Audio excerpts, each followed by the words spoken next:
நீ ஏன்டா படிக்காம சும்மா நிக்கிறா? டேய் பழம் காட்டுறேன்டாண்டா. டேய் பழம்.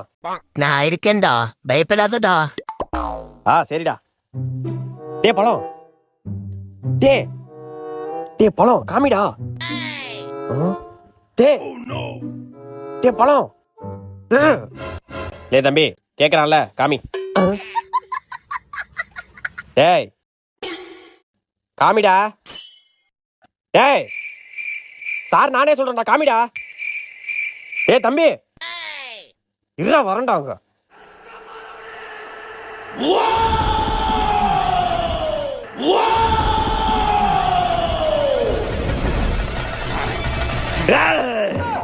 காட்டா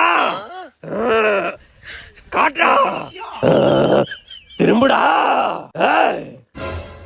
காந்தார எஃபெக்டுக்கே திரும்பலனா யாரா அவன்?